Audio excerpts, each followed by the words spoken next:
Selanjutnya ini adalah contoh kerajinan yang memiliki nilai simbolik. Ini adalah dinding dari Candi Borobudur yang menceritakan kehidupan pada zaman Kerajaan Kertanegara. Jadi, dinding dari Candi Borobudur ini menyimbolkan kebudayaan pada saat zaman Kerajaan Kertanegara. Nah, yang terakhir ini adalah contoh gambar produk kerajinan dengan nilai prestige. Di sini saya gambarkan tas. Tas ini terbuat dari bahan dasar kulit. Nah, biasanya suatu produk kerajinan yang dia berbahan dasarkan kulit itu biasanya memiliki nilai wibawa yang tinggi. Nah, kemudian prinsip yang ketiga itu adalah aspek rancangan dalam produk kerajinan. Sebelum kita merancang sebuah kerajinan, kita harus memperhatikan beberapa faktor.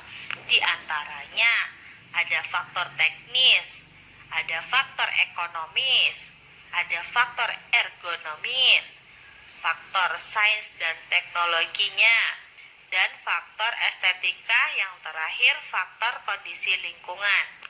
Mari kita bahas satu persatu. Yang pertama adalah faktor teknis. Nah, faktor teknis ini yang perlu kita perhatikan itu adalah yang pertama metode produksinya.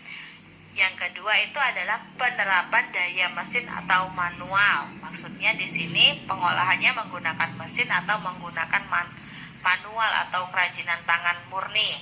Kemudian yang ketiga itu adalah tingkat kemahiran sumber daya alam manusianya. Nah, itu yang harus diperhatikan dalam faktor teknis. Kemudian yang kedua faktor ekonomis. Nah, faktor ekonomis ini meliputi pemasarannya, kemudian sistem pemasokannya, hak cipta, nilai jual, dan selera masyarakat. Kemudian yang ketiga itu adalah faktor ergonomis. Ini yang perlu diperhatikan itu ada 4 aspek, yaitu kenyamanannya, keamanan, kesesuaian, dan kepraktisan. Yang keempat adalah faktor sains dan teknologi. Yang harus kita perhatikan itu adalah inovasi dan modifikasinya. Kemudian produk kerajinannya itu harus selalu mengikuti perkembangan zaman. Nah, semakin zaman semakin berkembang, maka teknologi yang digunakan itu semakin canggih. Kemudian yang kelima itu ada faktor estetika.